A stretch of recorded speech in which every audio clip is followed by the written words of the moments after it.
আসসালামু আলাইকুম। জানিয়ে দিব এই মাত্র পাওয়া সংবাদ। প্রথমেই বলে দিচ্ছি সংবাদ শিরোনাম, এরপর বলবো বিস্তারিত। ইতিহাসের সবথেকে বড় ব্রেকিং নিউজের সাক্ষী হয়ে থাকল। আজ সবথেকে বড় খবর, বৈষম্য বিরোধী আন্দোলনের নেতা হাসনাত আবদুল্লার অফিসের সরাসরি আগুন ধরিয়ে দিয়েছে আওয়ামী লীগের হাজার হাজার মারমুখী নেতাকর্মী। ঠিক এই মুহূর্তের সবথেকে বড় দুঃসংবাদ, আক্রমণের শিকার হয়ে হাসনাত আবদুল্লা বর্তমানে কুমিল্লার একটি হাসপাতালে মৃত্যুর সাথে পাঞ্জা লড়ছেন এবং তার অবস্থা অত্যন্ত আশঙ্কাজনক। কেন হঠাৎ এই বর্বরোচিত হামলা, আর কুমিল্লার সেই হাসপাতালের গোপন কক্ষের ভেতর কি ঘটছে তার প্রতিটি রোমহর্ষক সত্য জানতে ভিডিওটি 1 সেকেন্ডও না টেনে সম্পূর্ণ শেষ পর্যন্ত দেখুন। আরও জানাব গাজীপুরের আলোচিত 5 হত্যাকাণ্ডে ফরেন্সিক রিপোর্টে মিলল ভয়ঙ্কর নতুন তথ্য। তদন্তে আসছে চাঞ্চল্যকর মোড়। শেষ পর্যন্ত কি লুকিয়ে আছে এই রহস্যের পেছনে? এতক্ষণ শুনছিলেন শিরোনাম, এখন বলবো বিস্তারিত।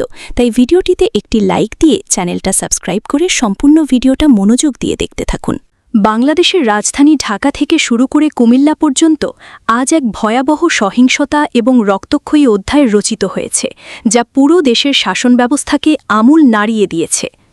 আমাদের হাতে আসা অত্যন্ত নির্ভরযোগ্য এবং সরাসরি মাঠ পর্যায়ের তথ্য অনুযায়ী, বৈষম্যবিরোধী আন্দোলনের অন্যতম শীর্ষ সমন্বয়ক হাসনাত আবদুল্লার ব্যক্তিগত কার্যালয়ে আজ সরাসরি হামলা চালিয়ে আগুন ধরিয়ে দিয়েছে আওয়ামী লীগের এক বিশাল সশস্ত্র বাহিনী।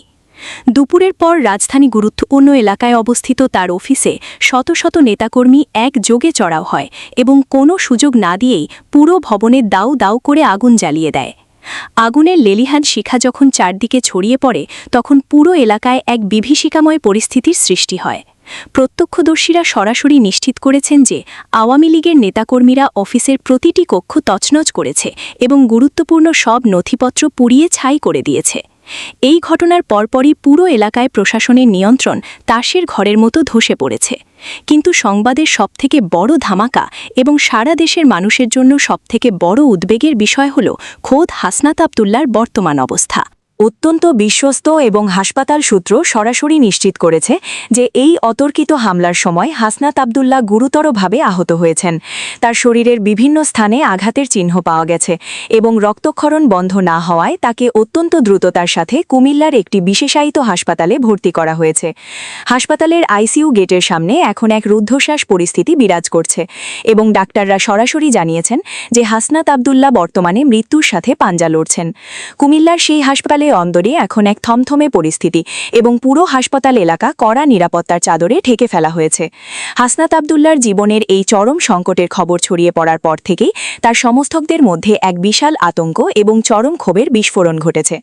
রাজনৈতিক বিশ্লেষকরা সরাসরি বলছেন, হাসনাত আবদুল্লার অফিসে এই ভয়াবহ অগ্নিসংযোগ এবং তাকে শারীরিকভাবে নিশ্চিহ্ন করে দেওয়ার এই প্রচেষ্টা আসলে এক সুগভীর ষড়যন্ত্রের অংশ। আওয়ামী লীগের এই ঝটিকা অ্যাকশন প্রমাণ করছে যে তারা আবারও মাঠের রাজনীতিতে নিজেদের একচ্ছত্র আধিপত্য ফিরে পেতে চাইছে এবং এর জন্য তারা যে কোনো চরম পথ বেছে নিতে দ্বিধা করছে না।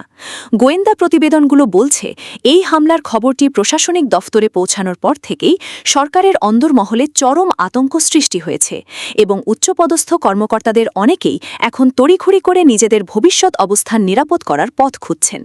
তারা ভালো করেই জানেন যে হাসনাত আবদুল্লার মতো একজন প্রভাবশালী নেতার এই শোচনীয় অবস্থা মাঠের পরিস্থিতিকে সম্পূর্ণ নিয়ন্ত্রণের বাইরে নিয়ে যাবে। আজকের এই বিশেষ প্রতিবেদনে আমরা সেই সব অপ্রকাশিত তথ্য এবং কুমিল্লার হাসপাতালের ভেতর থেকে পাওয়া গোপন খবরের প্রতিটি দিক সরাসরি আপনাদের সামনে উন্মোচন করলাম। হাসনাত আবদুল্লার বর্তমান শারীরিক অবস্থা এবং তার অফিসের সেই ভয়াবহ ধ্বংসযজ্ঞের প্রতিটি ধাপের রোমহর্ষক বিবরণ আমরা আপনাদের সামনে তুলে ধরছি। প্রশাসনের অন্দরমহলে কান পাতলে এখন কেবলই আর্তনাদ আর আতঙ্কের সুর শোনা যাচ্ছে, কারণ পরিস্থিতি এখন আর কারো নিয়ন্ত্রণে নেই। আজকের এই প্রতিটি তথ্য বাংলাদেশের আগামী কয়েকদিনের রাজনীতির গতিপথ সরাসরি নির্ধারণ করে দিয়েছে। ব্রেকিং নিউজের প্রতিটি আপডেট সবার আগে পেতে আমাদের সাথেই থাকুন এবং এই ভিডিওটি এখনই শেয়ার করে দেশবাসীকে এই ঐতিহাসিক ও রুদ্ধশ্বাস সত্যগুলো জানার সুযোগ করে দিন। গাজীপুরে আলোচিত ৫ হত্যাকাণ্ডের ঘটনায় ফরেনসিক প্রতিবেদনে উঠে এসেছে বেশ কিছু গুরুত্বপূর্ণ ও চাঞ্চল্যকর তথ্য, যা নতুন করে আলোচনার জন্ম দিয়েছে। ঘটনাটি প্রকাশ্যে আসার পর থেকেই স্থানীয় এলাকাসহ সারা দেশে ব্যাপক চাঞ্চল্যের সৃষ্টি হয়। তদন্ত সংশ্লিষ্ট সূত্রগুলো বলছে, ফরেনসিক রিপোর্টের বিভিন্ন তথ্য এখন তদন্তের মোড় ঘুরিয়ে দিতে পারে এবং ঘটনার পেছনের প্রকৃত কারণ উদ্ঘাটনে গুরুত্বপূর্ণ ভূমিকা রাখবে। জানা গেছে, নিহতদের মরদেহ উদ্ধারের পর সেগুলো ফরেনসিক পরীক্ষার জন্য পাঠানো হয়। পরে প্রতিবেদনে বেশ কিছু গুরুত্বপূর্ণ আলামত পাওয়া যায় বলে তদন্ত সংশ্লিষ্ট সূত্রে জানা গেছে। যদিও তদন্তের স্বার্থে সব তথ্য আনুষ্ঠানিকভাবে প্রকাশ করা হয়নি, তবে সংশ্লিষ্ট মহলের দাবি, প্রতিবেদনে হত্যাকাণ্ড সংঘটনের ধরন, সময় এবং সম্ভাব্য ঘটনার পরিস্থিতি সম্পর্কে গুরুত্বপূর্ণ ইঙ্গিত মিলেছে। ঘটনার পর থেকেই স্থানীয়দের মধ্যে নানা ধরনের গুঞ্জন ও আতঙ্ক ছড়িয়ে পড়ে। অনেকেই ধারণা করছিলেন এটি পরিকল্পিত হত্যাকাণ্ড হতে পারে। ফরেনসিক প্রতিবেদনের তথ্য প্রকাশের পর সেই আলোচনা আরও তীব্র হয়েছে। এলাকাবাসী বলছেন, এত বড় একটি হত্যাকাণ্ডের পেছনে কারা জড়িত এবং কী কারণে এমন ঘটনা ঘটল সেটি দ্রুত প্রকাশ হওয়া প্রয়োজন। তদন্ত সংশ্লিষ্ট কর্মকর্তারা জানিয়েছেন, ফরেনসিক রিপোর্টে পাওয়া তথ্যের ভিত্তিতে বিভিন্ন দিক যাচাই করা হচ্ছে। ঘটনার সময়কার পরিস্থিতি, আলামত এবং সংশ্লিষ্ট ব্যক্তিদের বক্তব্য মিলিয়ে তদন্ত এগিয়ে নেওয়া হচ্ছে। আইনশৃঙ্খলা বাহিনীর একাধিক সংস্থা বিষয়টি গুরুত্বের সঙ্গে দেখছে বলেও জানা গেছে। এদিকে নিহতদের পরিবারের সদস্যরা দ্রুত বিচার দাবি করেছেন। তাদের অভিযোগ, এত বড় ঘটনার পরও এখনও পুরো রহস্য উন্মোচন হয়নি এবং তারা আতঙ্কের মধ্যে দিন কাটাচ্ছেন। পরিবারের সদস্যদের দাবি, প্রকৃত অপরাধীদের দ্রুত শনাক্ত করে আইনের আওতায় আনতে হবে। সামাজিক যোগাযোগ মাধ্যমেও এই হত্যাকাণ্ড নিয়ে ব্যাপক আলোচনা চলছে। অনেকে ফরেনসিক রিপোর্টের তথ্য নিয়ে নানা বিশ্লেষণ করছেন, আবার কেউ কেউ ঘটনার সুষ্ঠু তদন্ত ও স্বচ্ছ বিচার দাবি করছেন। ফলে বিষয়টি এখন জাতীয় পর্যায়ের আলোচনায় পরিণত হয়েছে। অপরাধ বিশ্লেষকরা বলছেন, বড় ধরনের হত্যাকাণ্ডের তদন্তে ফরেনসিক রিপোর্ট অত্যন্ত গুরুত্বপূর্ণ ভূমিকা পালন করে। কারণ ঘটনাস্থল থেকে পাওয়া আলামত, দেহের অবস্থা এবং বৈজ্ঞানিক বিশ্লেষণের মাধ্যমে অনেক গুরুত্বপূর্ণ তথ্য বেরিয়ে আসে, যা তদন্তকে সঠিক পথে এগিয়ে নিতে সহায়তা করে।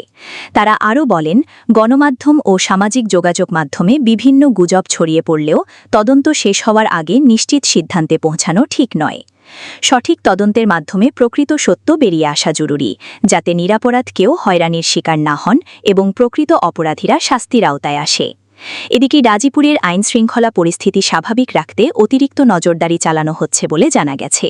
স্থানীয় প্রশাসনও পরিস্থিতির ওপর কড়া নজর রাখছে এবং যে কোনো ধরনের গুজব বা উত্তেজনা এড়াতে সবাইকে সতর্ক থাকার আহ্বান জানিয়েছে। সব মিলিয়ে গাজীপুরের ৫ হত্যাকাণ্ড এবং ফরেনসিক প্রতিবেদনের তথ্য নতুন করে রহস্য ও চাঞ্চল্য তৈরি করেছে। এখন সবার নজর তদন্তের পরবর্তী অগ্রগতির দিকে। শেষ পর্যন্ত এই আলোচিত ঘটনার প্রকৃত রহস্য কী বেরিয়ে আসে এবং কারা এর সঙ্গে জড়িত, সেটিই জানতে অপেক্ষা করছে পুরো দেশ।